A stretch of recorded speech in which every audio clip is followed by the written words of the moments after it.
नमस्कार दोस्तों, welcome to Kumars class. आज हम पढ़ने जा रहे हैं ज्योग्राफी क्लास 7th का चैप्टर 4 वायु के बारे में आज हम समझेंगे। ठीक है, हमने पृथ्वी के बारे में समझा, बदलती हुई पृथ्वी के बारे में समझा।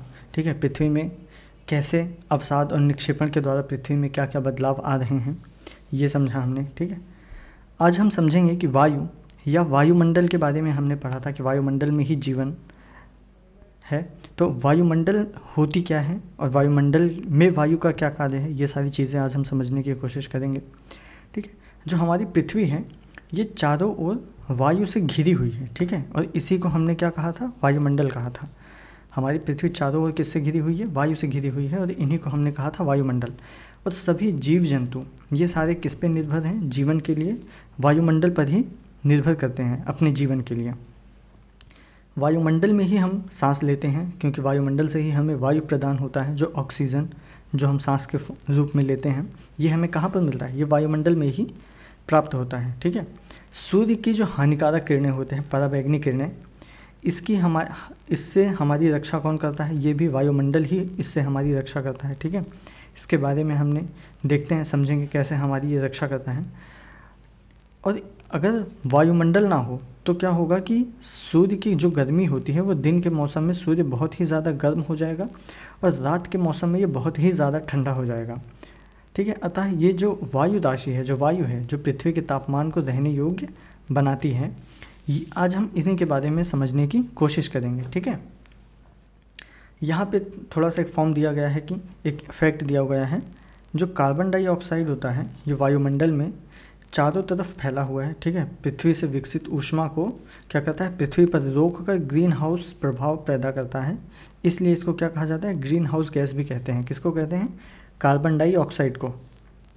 कार्बन डाइऑक्साइड को क्या कहा जाता है, ग्रीन हाउस गैस कहा जाता है, क्योंकि ये जो सूर्य की रोशनी आती है पृथ्वी पर, इनमें से ये कुछ को विकिरित होने से रोक लेता है, पृथ्वी पर ही रोक लेता है। इसी से पृथ्वी का तापमान बना रहता है एक जैसा हमेशा। ठीक है, इसके अभाव में क्या होगा, अगर ये ना हो तो पृथ्वी इतनी ठंडी हो जाएगी कि इस पर हमारा रहना असंभव हो जाएगा। लेकिन होता क्या है कि कारखानों से धुएं और वायुमंडल में कारखाने, गाड़ी, मोटर, इन सब से क्या हो रहा है कि कार्बन डाइऑक्साइड की मात्रा बहुत ज़्यादा बढ़ रही है। धुएं से इनके इसका स्तर बहुत ज़्यादा बढ़ रहा है और इससे क्या होता है, पृथ्वी कुछ ज़्यादा ही गर्म हो जा रही है।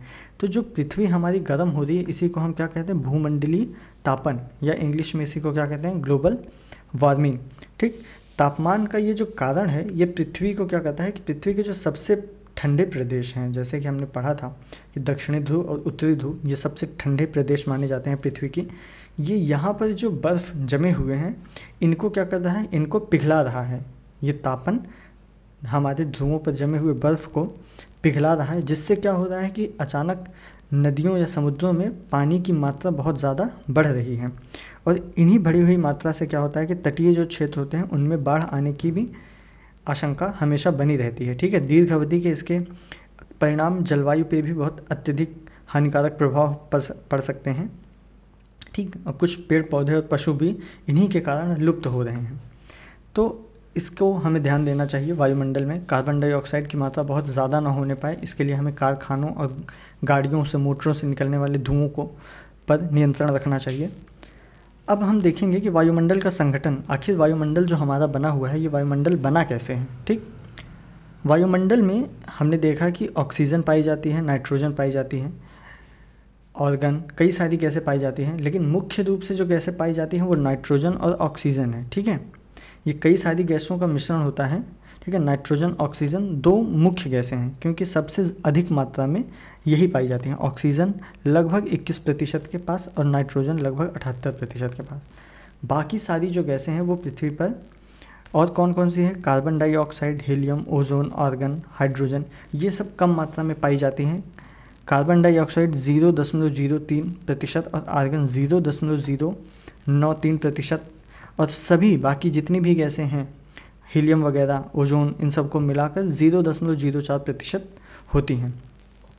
तो ये हमारे वायुमंडल का संगठन है। वायुमंडल में कितनी गैसें पाई जाती हैं, carbon dioxide, nitrogen, oxygen, helium, ozone, argon, hydrogen, ये सारी गैसें मिला के पाई जाती हैं, ठीक है।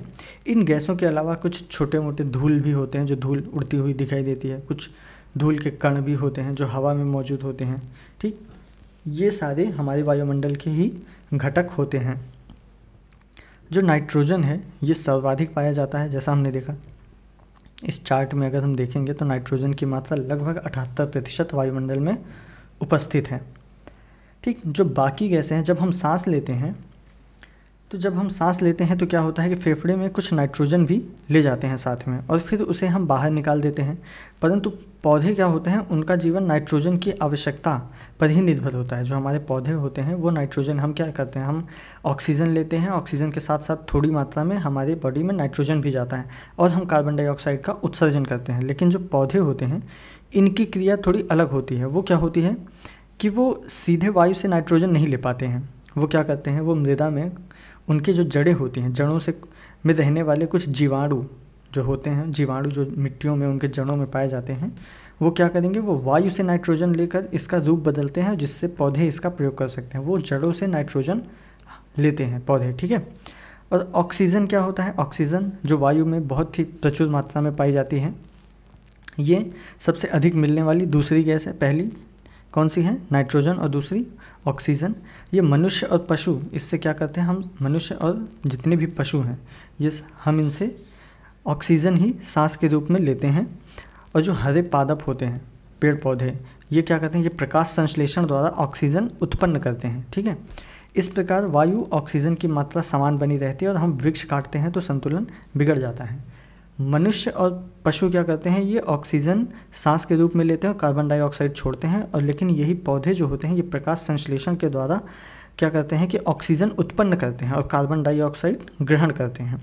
इसी से ये संतुलन बना रहता है। कार्बन डाइऑक्साइड और अन्य जो महत्वपूर्ण गैसें हैं ये हरे पादप अपने भोजन के रूप में कार्बन डाइऑक्साइड का प्रयोग करते हैं, ठीक है। जो ऑक्सीजन होता है ये हमें वापस दे देते हैं। मनुष्य और पशु क्या करते हैं, कार्बन डाइऑक्साइड बाहर निकालते हैं और पौधे और पादप जो होते हैं ये कार्बन डाइऑक्साइड को अपने पास एब्जॉर्ब करते हैं, लेते हैं, ठीक है। मनुष्य और पशुओं द्वारा जो बाहर छोड़ी जाने वाली कार्बन डाइऑक्साइड होता है इनकी मात्रा पादपों और पौधों द्वारा प्रयोग किए जाने वाली गैस के बराबर होती है। मतलब ये बैलेंस या संतुलन जिसे कहते हैं, संतुलन हमेशा बना रहता है। हम जो भी कार्बन डाइऑक्साइड छोड़ते हैं वो पौधे अवशोषित कर लेते हैं और वे ऑक्सीजन छोड़ते हैं जिन्हें हम अवशोषित कर लेते हैं, ठीक है। इस तरीके से बैलेंस बना रहता है। लेकिन ये संतुलन बिगड़ कैसे जाता है, जब कोयला और खनिज तेल आदि जैसे ईंधन जो होते हैं, ईंधन जो हमें पाए जाते हैं प्रकृति में, हम जब इनको जलाते हैं तो ये संतुलन बिगड़ जाता है। जलाने पे क्या होता है कि बहुत ही अधिक मात्रा में कार्बन डाइऑक्साइड की बढ़ोतरी होती है वायुमंडल में। इसके परिणाम स्वरूप क्या होता है कि वायुमंडल में कार्बन डाइऑक्साइड का इतना ज़्यादा स्तर बढ़ जाता है जो पेड़ पौधे नहीं एब्जॉर्ब कर सकते। तो कार्बन डाइऑक्साइड जैसे ही बढ़ेगा तो पृथ्वी, मौसम और जलवायु ये इन सब को क्या करेगा, प्रभावित करेगा, ठीक है। अब हम देखेंगे कि वायुमंडल की संरचना कैसे हुई है, वायुमंडल की संरचना कैसे हुई, क्या क्या वायुमंडल में पाया जाता है। तो वायुमंडल में मुख्यतः 5 परतें पाई जाती हैं, क्षोभ मंडल, समताप मंडल, मध्य मंडल, बाह्य वायुमंडल और बहिर्मंडल, ठीक है। सामान्यतः जो वायुमंडल है वो कहाँ तक पाया जाता है, ये वायुमंडल की पूरी 5 परतें हैं, ठीक है। इन परतों में जहाँ जीवन संभव है वो कहाँ पर है, वो सिर्फ क्षोभ मंडल में ही संभव है, ठीक है। ये परत वायुमंडल की ये सबसे महत्वपूर्ण परत है और इसकी औसत ऊंचाई कितनी होती है, लगभग 13 किलोमीटर ही इसकी औसत ऊंचाई होती है, ठीक है। इसी मंडल में मौजूद वायु से हम सांस लेते हैं और मौसम की लगभग सभी घटनाएं जैसे वर्षा आदि, ये सारी मौसम की सभी घटनाएं किस में होती हैं, ये क्षोभ मंडल में ही होती हैं, ठीक। इसके बाद जो दूसरा मंडल आता है वो समताप मंडल का आता है। क्षोभ मंडल के ऊपर का जो भाग होता है ये समताप मंडल, ठीक है। इसी पे ओजोन लेयर्स भी पाई जाती है लगभग 13 किलोमीटर के बाद 15 किलोमीटर के आसपास, ठीक। ये इसकी ऊंचाई लगभग 50 किलोमीटर की होती है समताप मंडल की। चूँकि यहाँ पर मौसमी घटनाएं हमारी क्षोभ मंडल में ही हो जाती हैं तो ये जो समताप मंडल वाला एरिया है ये एकदम क्लियर रहता है, ठीक है। इसलिए हम जो हवाई जहाज वगैरह लेके जाते हैं वो किस में लेके जाते हैं, वो समताप मंडल में ही लेके जाते हैं, ठीक। मौसम संबंधी घटनाओं से ये मुक्त होता है, इसलिए हवाई जहाज उड़ाने के लिए यहाँ पर आदर्श स्थिति होती है, ठीक। इसकी महत्वपूर्ण विशेषता यह है कि इसमें ओजोन गैस की परत होती है। ओजोन गैस करती क्या है कि वायुमंडल से आने वाली हानिकारक पराबैंगनी किरणें जो सूर्य से आती हैं वो ओजोन लेयर्स जो है वो उनको अवशोषित कर लेती है। ठीक, इसके बाद हमारा आता है मध्यमंडल। मध्यमंडल क्या है, यह वायुमंडल की तीसरी परत है। ठीक, समताप मंडल के ठीक ऊपर। इसकी ऊंचाई लगभग 80 किलोमीटर है। ठीक, और यहाँ पे जो भी अंतरिक्ष में प्रवेश करने वाले जो उल्कापिंड, जिनके बारे में हमने क्लास 6 के पहले चैप्टर में पढ़ा था, जो उल्कापिंड एस्ट्रॉइड्स जो गिरते हैं पृथ्वी पर, ये इसी परत में आने पर क्या हो जाते हैं, इस परत में जैसे ही आते हैं वो जल जाते हैं, तो इसलिए वो हमारे वायुमंडल में प्रवेश नहीं कर पाते। इसके बाद जो है बाह्य वायुमंडल, ये क्या है, बाह्य वायुमंडल में क्या होता है कि ऊंचाई बढ़ने के साथ साथ ही तापमान बहुत ही अत्यधिक बढ़ने लगता है। जैसे जैसे कि हम ऊपर की ओर जाएंगे हमारा तापमान बढ़ने लगेगा। ठीक, तीव्रता से बढ़ने लगता है। और आयन मंडल इसी परत का एक भाग है। अगर हम देखेंगे तो आयन मंडल वो कहाँ पर पाया जाता है, वो मध्य मंडल में ही, बाह्य वायुमंडल में ही पाया जाता है। यहाँ पर ही आयन मंडल ये एक इसी का भाग है। इसकी ऊंचाई कितनी होती है, लगभग 80 से 400 किलोमीटर की ऊंचाई फैली होती है। और जो रेडियो फ्रिक्वेंसीज वगैरह होती हैं उनका सारा काम कहाँ पर होता है, रेडियो फ्रिक्वेंसी का वो बाह्य वायुमंडल में ही उपस्थित होता है। ठीक है, इसके लिए इसी परत का उपयोग होता है रेडियो फ्रिक्वेंसी वगैरह के लिए। और वास्तव में जो पृथ्वी से प्रसारित होती हैं जो रेडियो तरंगे, वो इस परत द्वारा क्या होती है, पुनः पृथ्वी पर परावर्तित कर दी जाती हैं। जो रेडियो तरंगे हम पृथ्वी से प्रसारित करते हैं ये बाह्य वायुमंडल में जाकर पुनः पृथ्वी पर परावर्तित हो जाती हैं। जो सबसे आखिरी का मंडल है वो कौन सा है, वो बहिर्मंडल है। ये सबसे ऊपरी परत होती है। ठीक, वायुमंडल की सबसे ऊपरी परत होती है। ठीक, इसमें हल्की गैसें बहुत ही हीलियम और हाइड्रोजन जैसी ये यहीं से अंतरिक्ष में तैरती रहती हैं। तो ये है पूरा हमारे वायुमंडल की संरचना। वायुमंडल में हमारे कितनी 5 परतें पाई जाती हैं। इन 5 परतों में जो सबसे महत्वपूर्ण है वो कौन कौन सा है, वो समताप मंडल और क्षोभ मंडल, क्योंकि समताप मंडल में ही हमारी ओजोन लेयर है और हवाई जहाज वाली क्रिया हम किस में कर सकते हैं, समताप मंडल में ही कर सकते हैं। और क्षोभ मंडल में ही हमारी सारी गैसें उपस्थित हैं, जिनसे हम ऑक्सीजन या वायु जो हम लेते हैं वो क्षोभ मंडल में ही उपस्थित है। इससे ऊपर ऊपर हम जैसे ही जाएंगे तापमान बढ़ता जाएगा और रहने लायक स्थिति फिर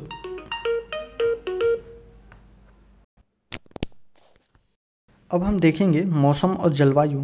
वायुमंडल में मौसम और जलवायु किस तरीके से प्रभावित करते हैं। ठीक है, मौसम में जो भी घटनाएं होती हैं, जैसे हमें पता करना होता है कि मौसम में आज बारिश होगी नहीं होगी, धूप निकलेगी, मौसम साफ़ होगा। ठीक है, ये सारी चीज़ें हम अनुमान लगाते हैं एक।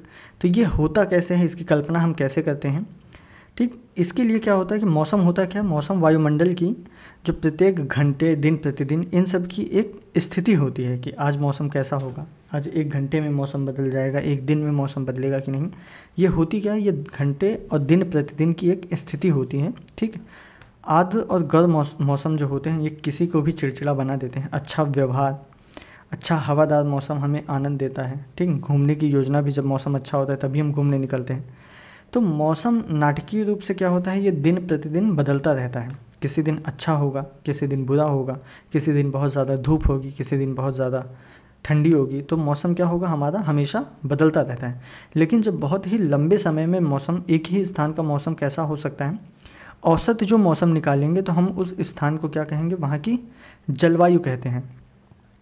कई सारे मतलब एक स्थान पर मौसमों की औसत स्थिति जो होगी उसी को हम क्या कहेंगे, जलवायु कहते हैं। ठीक है, जलवायु देख लिया हमने। मौसम क्या होता है, दिन प्रतिदिन की घटनाएं जो होती हैं उन्हीं का जब हम औसत निकालेंगे तो ये हमारा मौसम हो जाएगा।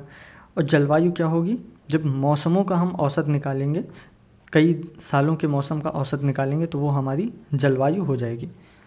अब हम देखते हैं तापमान। पृथ्वी पर तापमान कैसा होता है हमारे वायुमंडल का। ठीक है, जिस तरीके से हम तापमान का अनुभव करते हैं वो तापमान होता कैसा है, वो वायु में मौजूद ताप और शीतलता के परिमाण को ही क्या हम कहते हैं, तापमान कहते हैं। वायु में मौजूद ताप एवं शीतलता के परिमाण को ही हम तापमान कहते हैं। जो भी ताप और शीतलता वायु में स्थित है, उपस्थित है, उसी का जो हम परिमाण निकालेंगे तो उसी को क्या कहते हैं, तापमान कहेंगे। वायुमंडल का तापमान क्या होता है, वो केवल दिन और रात में ही नहीं बदलता, ये ऋतुओं के अनुसार भी बदलता रहता है। ठीक है, क्योंकि शीत ऋतु में शीत ऋतु में हमेशा तापमान कैसा रहेगा, ठंडा रहेगा, और ग्रीष्म ऋतु में गर्म होता है। ठीक, आपतन किसे कहते हैं ये हम समझने की कोशिश करते हैं कि आपतन होता क्या है। आपतन की क्रिया क्या है कि जो तापमान के वितरण को प्रभावित करता है। ठीक, आपतन होता क्या है, ये तापमान का जो वितरण है पृथ्वी पर इसको प्रभावित करता है। जो भी सूर्य से आने वाली जो भी किरणें हैं या जो भी ऊर्जा है जिसे पृथ्वी रोक लेती है उसी को क्या कहा जाता है, आपतन कहा जाता है। मतलब जो भी ऊर्जा पृथ्वी पर आती है वो परावर्तित होकर वापस सूर्य की ओर चली जाती है, लेकिन पृथ्वी पर जो भी ऊर्जा आती है उसका कुछ भाग क्या होता है, पृथ्वी रोक लेती है, और इसी को क्या कहा जाता है, आपतन की क्रिया कहते हैं। ठीक, आपतन क्या होता है, ये सूर्य तप की मात्रा भूमध्य रेखा से ध्रुवों की ओर घटती है। आपतन की मात्रा जो होती है वो भूमध्य रेखा से ध्रुवों की ओर घटती जाती है, और इसीलिए तापमान भी उसी प्रकार घटता जाता है। ठीक, अब यहाँ पर कुछ यंत्रों के नाम दिए गए हैं कि तापमान मापने के लिए हम किसका उपयोग करते हैं, तापमापी का। वायु दाब मापने के लिए वायु दाब मापता है वायु दाब मापी। ठीक है, वर्षा मापी के लिए हम वर्षा को मापने का उपयोग करते हैं। और ये है वात दिग्दर्शी, ये पवन की दिशा को दर्शाता है कि पवन जिस दिशा से आ रही है, किस दिशा की ओर जा रही है, ये दिखाता है वात दिग्दर्शी। ठीक, इसके अलावा क्या है कि ध्रुवों पर बर्फ़ क्यों ढके होते हैं, ये हमने समझा कि जब भी तापमान बढ़ता है, तापमान होता क्या है कि ध्रुवों पर नहीं पहुंच पाता। यदि पृथ्वी का तापमान अत्यधिक बढ़ जाता है तो इतनी गर्मी हो जाएगी कि यहाँ कुछ फसलें नहीं उग सकेंगी। ठीक है, गाँवों की अपेक्षा नगरों में क्या होता है, हमेशा तापमान बहुत अधिक होता है। दिन के समय में क्या होता है, ऐसा फील्ड ये एक धातु होता है, सड़क जिससे हम बनाते हैं, और धातु और कंक्रीट से बने हुए भवन क्या होंगे, ये बहुत ही ज़्यादा गर्म हो जाएंगे, और रात के समय क्या होगा, इसमें बहुत ही ज़्यादा ऊष्मा मुक्त होगी। ठीक, अब तापमान मापी बनाया किसने था, इसके बारे में दिया है। इसका आविष्कार किसने किया था, एंडर्स सेल्सियस ने। इसीलिए तापमान को मापने का पैमाना क्या है, वो डिग्री सेल्सियस है। ठीक है, तापमान को मापने का पैमाना डिग्री सेल्सियस। 0 डिग्री सेल्सियस पे क्या होता है कि बर्फ़ जम जाती है, और 100 डिग्री सेल्सियस पर क्या होता है, पानी उबलने लगता है। तो इसी से हम तापमान को मापते हैं। अब हम देखते हैं वायु दाब क्या होता है। ठीक, यह जानकर बहुत ही आश्चर्य होगा कि वायु क्या करती है, ये हमारे शरीर पर उच्च दाब के साथ बल लगाती है। मतलब जो वायु है वो हमारे शरीर पर बल लगाती है, लेकिन इसका अनुभव हम नहीं कर सकते। ऐसा होता क्यों है, क्योंकि वायु का जो दाब है वो हमारे शरीर पर क्या होता है, वो सभी दिशाओं से लगता है, और हमारा शरीर भी उन्हीं के विपरीत बराबर बल लगाता है, इसलिए हम स्थिर बने रहते हैं। ठीक, पृथ्वी की सतह पर वायु के भार द्वारा लगाया गया दाब क्या कहलाता है, वायु दाब कहलाता है। पृथ्वी की सतह पर जो भी वायु के द्वारा दाब लगाया जाता है उन्हीं को हम क्या कहते हैं, वायु दाब कहते हैं। ठीक है, ये वायु दाब का जो क्षैतिज वितरण है वो किसी स्थान पर उपस्थित वायु के ताप द्वारा प्रभावित होता है। ठीक, इसका क्षैतिज वितरण जो होता है वो कैसा होता है, किसी स्थान पर उपस्थित वायु के ताप द्वारा प्रभावित होता है। ठीक, अधिक तापमान वाले क्षेत्र में हमेशा क्या होगा कि वायु गर्म होकर ऊपर उठेगी, और निम्न दाब क्षेत्र बनता है। जब भी तापमान अधिक होगा तो वहाँ पर क्या होगा कि वहाँ पर वायु हमेशा गर्म होकर ऊपर की ओर उठेगी, और वहाँ का दाब कैसा होगा, निम्न दाब वाला क्षेत्र बनेगा। निम्न दाब क्या होते हैं, ये बादल युक्त आकाश एवं नम मौसम के साथ जुड़े होते हैं। जब ऊपर वायु उठेगी, तापमान बढ़ेगा, ठीक, तो ऊपर बादल बनेंगे, आकाश नम होगा। ठीक है, मौसम के साथ ये ऐसी क्रियाएं होती रहती हैं। और जहाँ पर तापमान कम होगा उस क्षेत्र में क्या होगा कि वायु कैसी होगी, उस क्षेत्र में वायु ठंडी होती है। इससे होता क्या है कि भारी वायु जो होती है वो निमज्जित होकर उच्च दाब क्षेत्र बनाती है, और उच्च दाब के कारण क्या होता है, स्पष्ट एवं स्वच्छ आकाश होता है। वायु क्या होता है, ये सदैव उच्च दाब क्षेत्र से निम्न दाब क्षेत्र की ओर गमन करता है। जो हमारा वायु है ये हमेशा उच्च दाब क्षेत्र से निम्न दाब क्षेत्र की ओर ही चलेगा। ठीक, मतलब कि जब मौसम ठंडा होगा तो वहाँ से वायु हमारा किधर जाएगा, जिधर अधिक गर्मी होगी, तापमान जिधर बढ़ेगा। इसके बाद पवन होता क्या है, जो उच्च दाब क्षेत्र से निम्न दाब क्षेत्र की ओर वायु की गति को ही हम क्या कहते हैं, इसी को हम पवन कहते हैं। ठीक है, पवन को हम कैसे देख सकते हैं? पवन को हम देखने के लिए सड़क वगैरह पे जो पत्तियां गिरी होती हैं या फिर धूल मिट्टी जब उड़ती है तो हमें पता चलता है, ये महसूस होता है कि वायु चल रही है या पवन चल रही है, ठीक है। तो इन्हीं से हम समझ सकते हैं, ठीक। पवन का नाम उसके आने वाली दिशा के आधार पर निर्धारित होता है, ठीक है। जैसे कि पश्चिम से आने वाली पवन को हम क्या कहते हैं? पश्चिमी या पछुआ पवनें कहते हैं। पवन मुख्यतः 3 प्रकार की हो सकती है, ठीक। 3 प्रकार से इसको पवन को विभाजित किया जा सकता है। कौन कौन सी हो सकती हैं? एक स्थायी पवनें, मौसमी पवनें और स्थानीय पवनें। स्थायी पवनें क्या होती हैं? जो हमेशा, इन्हीं को हम क्या कहते हैं? व्यापारिक या पश्चिमी एवं पूर्वी पवनें कहते हैं, ठीक है। ये व्यापारिक पवनें होती हैं। ये वर्ष भर लगातार एक निश्चित दिशा में चलती रहती हैं, ठीक। अगर हम यहाँ पर देखें तो ये वाला जो क्षेत्र है ये कौन सा है? ये उत्तर पूर्वी व्यापारिक पवनें और दक्षिण पूर्वी व्यापारिक पवनें। ये वर्ष भर लगातार एक निश्चित दिशा में चलती रहेंगी। और मौसमी पवनें क्या होती हैं? ये पवनें विभिन्न ऋतुओं में अपनी दिशा बदलती रहती हैं, ठीक है। ग्रीष्म ऋतु में इनकी दिशा अलग होगी और शीत ऋतु में इनकी दिशा अलग होगी। इन्हीं को क्या कहा जाएगा? ये मौसमी पवनें होती हैं जो मौसम के साथ अपनी दिशा में परिवर्तन करती रहती हैं। अब स्थानीय पवनें क्या होती हैं? ये स्थानीय पवनें किसी एक क्षेत्र विशेष से संबंधित होती हैं, ठीक है। वर्षा या दिन में क्षेत्र विशेष में चलती हैं ये। जैसे कि जो हमारे भारत में जो चलती है इसको क्या कहा जाता है? स्थानीय पवन का नाम क्या है? इसको लू कहा जाता है, ठीक। ये एक चक्रवात के बारे में, उड़ीसा में जो चक्रवात आया था 17-18 अक्टूबर 1999 को, उसके बारे में दिया गया है पूरी जानकारी। आप पढ़ लीजिएगा, इसमें कुछ ऐसा बताने लायक तो है नहीं, बस चक्रवात के बारे में कि उड़ीसा में आया था तो कैसे आया था, इसी के बारे में पूरी जानकारी दी गई है, ठीक। इसके आगे क्या है? आर्द्रता। अब समझते हैं आर्द्रता होती क्या है। जब वायु किसी भी समय जल वाष्प की मात्रा को क्या कहते हैं? आर्द्रता कहते हैं, ठीक है। वायु में किसी भी समय जितनी भी जल वाष्प की मात्रा होती है उसी को हम क्या कहते हैं? आर्द्रता, ठीक। पृथ्वी पर क्या होता है कि जो विभिन्न जलाशय होते हैं यहाँ से जल क्या होता है? ये जब ताप बढ़ता है तो जल वाष्पित होकर ऊपर की ओर जाता है, ठीक। और जब ऊपर की ओर जाता है तो उसी में जो भी जल की मात्रा ऊपर की ओर जाती है तो वो जल वाष्प में परिवर्तित हो जाती है, ठीक। वायु में जल वाष्प की मात्रा क्या होती है? ये अत्यधिक होती है, ठीक है। उसे हम आर्द्र कहते हैं। जिस दिन वायु में बहुत ही ज़्यादा जल वाष्प की मात्रा बढ़ जाती है तो उस दिन को हम क्या कहेंगे? आर्द्र दिन कहते हैं, ठीक है। और जैसे जैसे वायु गर्म होती जाती है तो इसे जल वाष्प धारण करने की क्षमता भी क्या होती है? बढ़ती जाती है, ठीक। जितनी ज़्यादा गर्म वायु होगी वो उतनी ज़्यादा जल वाष्प ग्रहण कर सकती है। आर्द्र के दिनों में हम क्या देखते हैं कि आर्द्र के दिनों में कपड़े जल्दी सूख जाते हैं, ठीक है। आर्द्र के दिनों में कपड़े सूखने में काफ़ी समय लगता है और हमारा शरीर में क्या होता है? पसीना जब होता है, आर्द्र मौसम रहता है तो जल्दी नहीं सूखता। लेकिन जैसे ही मौसम आर्द्र से हटता है तो हम बहुत ही जल्दी कपड़े हमारे सूख जाते हैं।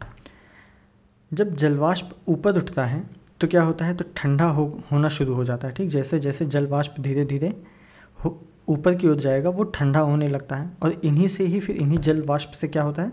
जल वाष्प संघनित होकर ठंडा होकर एक जगह इकट्ठा हो जाते हैं और जल की बूंदें बनाते हैं। और बादल जो है वो क्या है? वो इन्हीं का ही एक फॉर्म है, ठीक। बादल इन्हीं जल बूंदों का ही एक समूह होता है। जब जल की ये बूंदें इतनी भारी हो जाती हैं कि वायु में तैर ना सके तब ये क्या करती हैं? तभी ये वर्षा के रूप में नीचे आ जाती हैं। जो आकाश में हवाई जहाज़ वगैरह उड़ते हैं ये अपने पीछे क्या करते हैं? कभी कभी आपने देखा होगा कि एक सफ़ेद पथ या पद चिन्ह छोड़ते चलते हैं, ठीक है। ये होता क्या है कि ये इंजनों से निकलती हुई जो नमी ये संघनित हो जाती है वायु के गतिमान, जब वायु गतिमान नहीं रहता उस स्थिति में क्या होता है? ये संघनित नमी कुछ देर तक पथ के रूप में हमें दिखाई देती है। मतलब ये होता क्या है कि जब वायु नहीं उपस्थित है तब क्या होगा? ये जो भी संघनित वायु है, संघनित नमी है जो ये वायु के अभाव में हमें एक पथ के रूप में दिखाई देती है। पृथ्वी पर जल के रूप में गिरने वाले वर्षा कहलाती है, ठीक है। जो भी वर्षा होती है पृथ्वी पर ये क्या होती है? जल के रूप में जो भी गिरता है इसी को हम क्या कहते हैं? ये वर्षा कहलाती है। अब क्रियाविधि के आधार पर वर्षा 3 प्रकार की हो सकती है, ठीक। एक संवहनीय वर्षा, पर्वतीय वर्षा और चक्रवाती वर्षा। इनके बारे में ये ऐसे दिखाया गया कि चक्रवाती वर्षा कैसी होती है? जब गर्म वायु ऊपर की ओर उठती है तो ठंडी वायु क्या होती है? वो नीचे होती है। गर्म वायु ऊपर उठकर जब संघनित हो जाती है एक स्थान पर तो बादल का रूप ले लेती है और फिर ये वर्षा करती है, ठीक। और पर्वतीय वर्षा कैसी होती है? जब आर्द्र वायु ऊपर की ओर उठती जाती है तो एक टाइम पर क्या होता है कि बादल बनते हैं, बादल फिर पर्वतों से टकरा कर क्या करते हैं, पर्वतीय वर्षा करते हैं। संवहनी वर्षा क्या होती है, ये भी गर्म वायु जब ऊपर की ओर उठती है, ठीक, तो धीरे धीरे बादल बनते हैं और फिर वर्षा होती है। इसके अलावा क्या दिया हुआ है, ठीक, पौधे और जीव जंतु जो होते हैं ये जीवित रहने के लिए वर्षा पर ही निर्भर होते हैं, ठीक है। वर्षा बहुत ही महत्वपूर्ण कारक है।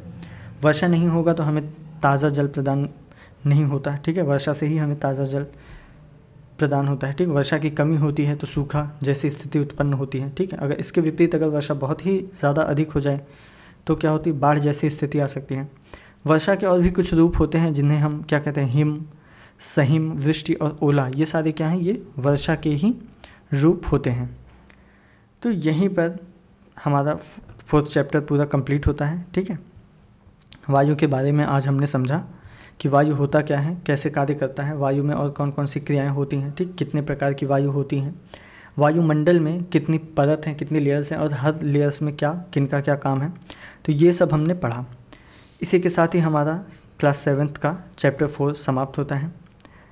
अगर आपने अभी तक चैनल को सब्सक्राइब नहीं किया है तो चैनल को सब्सक्राइब करिए, अपने दोस्तों के साथ शेयर करिए, ठीक, उन्हें भी पढ़ने का मौका मिले। तब तक आप सब लोग अपना ख्याल रखिए। धन्यवाद।